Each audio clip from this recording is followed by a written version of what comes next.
Echoes of the Heart Prologue, Ashes and Echoes. The kingdom of Valoria had been dying for years, though its people refused to see it.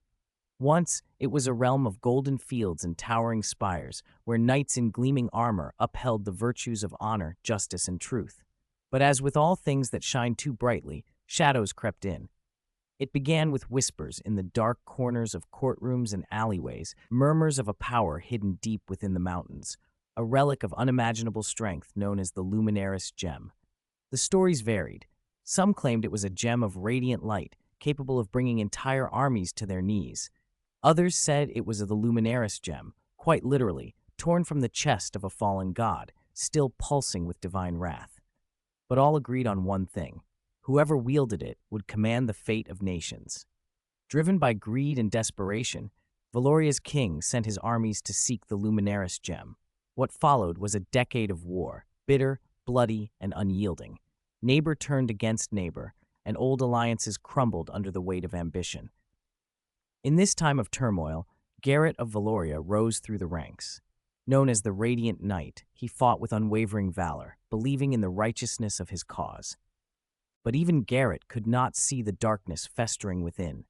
The king, blinded by his obsession, made deals with forces best left forgotten. Dark magic seeped into Valoria's lands, corrupting the soil and warping the minds of men. The kingdom that had once stood as a beacon of hope began to rot from within. When the day of reckoning came, it was swift and brutal. The city of Cadron, Valoria's crown jewel, burned in a single night. Garrett had been at the gates, rallying his men, when the betrayal struck. A darkened sky split open, and from it poured creatures of shadow and flame, tearing through stone and steel like paper. The very earth seemed to groan as the towers crumbled, and the cries of the dying filled the air. Garrett fought fiercely, but the tide was insurmountable. His sword clashed with both foe and friend, unable to distinguish ally from enemy in the chaos.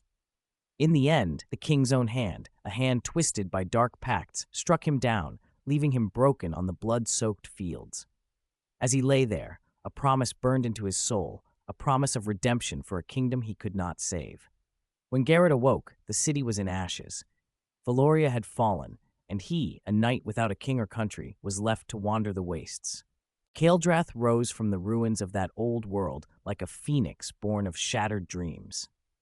Deep within the craggy mountains, a new city emerged, one shaped by those who had survived the wars, outcasts, and rebels who wanted nothing to do with the old ways. It was a city forged in fire, surrounded by treacherous terrain and built on the bones of forgotten things. Rumors spoke of Kael'drath being more than just a refuge for the desperate and the damned. It was whispered that beneath its stone foundations lay ancient, enchanted veins of a power that resonated with the Luminaris Gem. Some believed it was why the city had survived at all, why its walls seemed to resist time and assault, why those who settled within found a strange resilience and strength. Still, the Luminaris Gem remained elusive. Though many claimed to have seen it, touched it, or wielded its power, no one could say for certain where it lay. Some said it was hidden in the labyrinthine catacombs beneath Kael'drath. Others claimed it was guarded by an ancient order of druids who held a blood oath never to reveal its location. But to most, it was just another tale, another fragment of the past, lost in the chaos that had followed Valoria's fall. For Garrett, however, the Luminaris Gem was more than a rumor. It was his only chance at redemption, his only path to restore what had been broken. And so, with the weight of his past heavy upon him, the fallen knight set his eyes on Kael'drath, a city of rebirth built upon the ruins of an empire, where shadows of the old world still lingered, and where his quest for the Luminaris Gem, and for atonement, would truly begin. Far from Kael'drath, in the tangled depths of the Whispering Woods, an Eladrin druid named Silas Thorn felt a pull toward the city as well.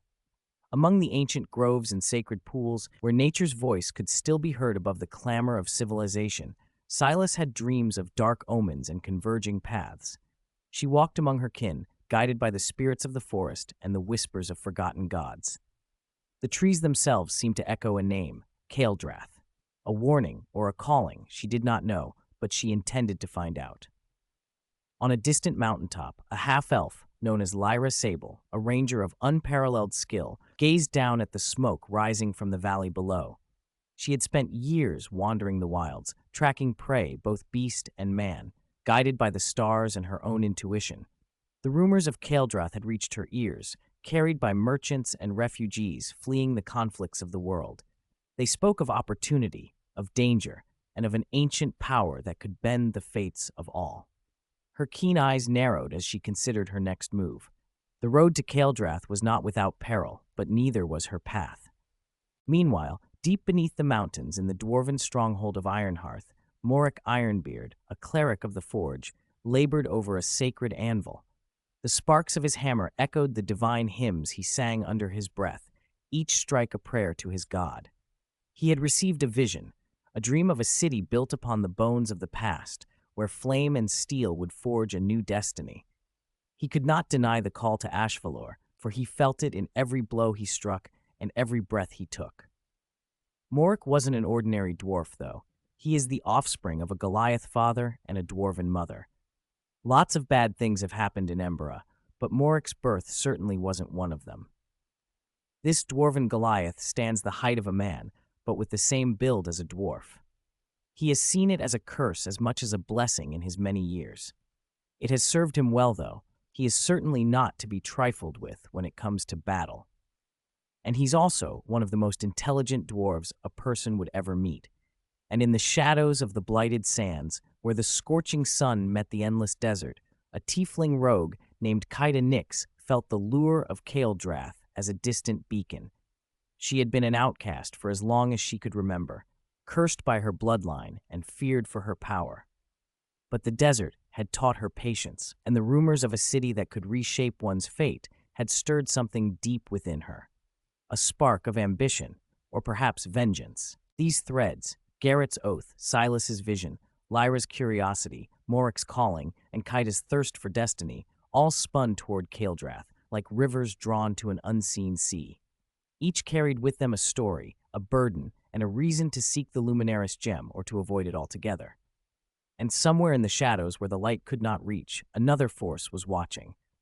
Not all who sought the Luminaris gem did so for noble reasons, and the land itself would soon tremble with the footsteps of those drawn to its myth. The fallen and the faithful, the lost and the found, all paths converged upon Ashvalor, then on to Kael'drath, where the echoes of the past promised to sing once more.